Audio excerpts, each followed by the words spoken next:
परदेश चला गए तो मेहररुआ एक सखी दूसरे से पूछी, अरे काहे मुंह लटकवले बाड़ू, अरे राज तू दिल के बतावा। ए हो सखी का हाल भइल बा, अरे हम गातनी समझावा।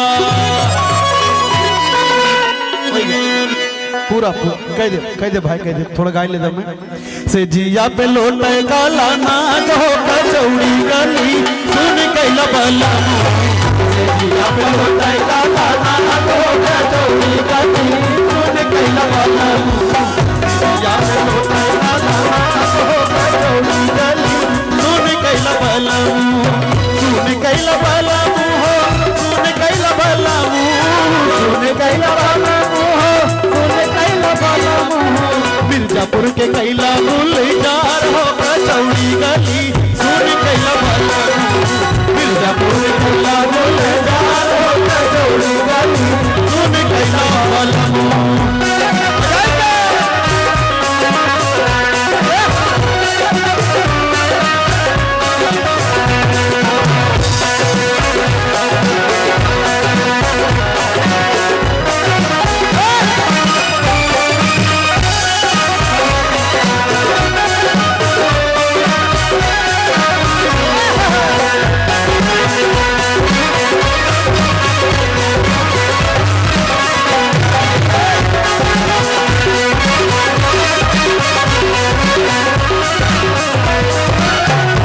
अब जैसा सैया चला जाए परदेश, इनके ये सैया हुए और परदेश चला जाए तो मेहरारू के दिल पर का बीती भैया कैसे।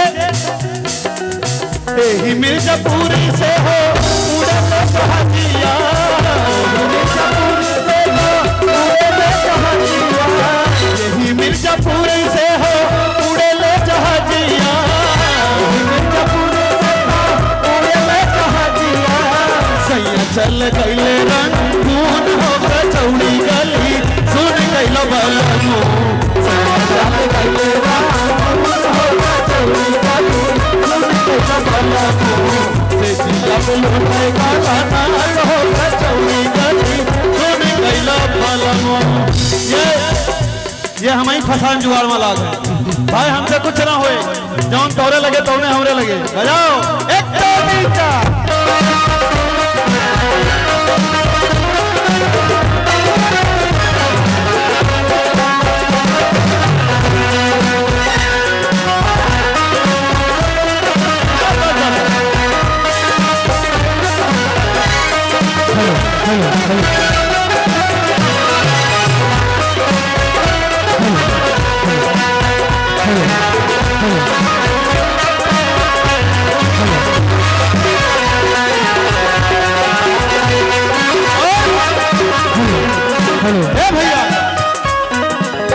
पनवा से पातर भैली दहिया, पनवा से पातर भैली दहिया, पनवा से पातर भैली दहिया।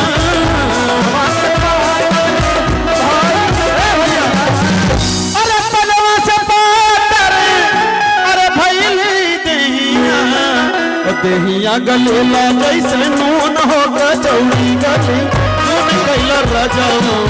दहिया गलेला जैसे नून हो कचौड़ी गली सुन कैला बाला।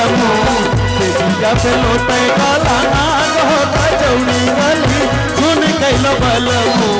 से जिया पे लोटे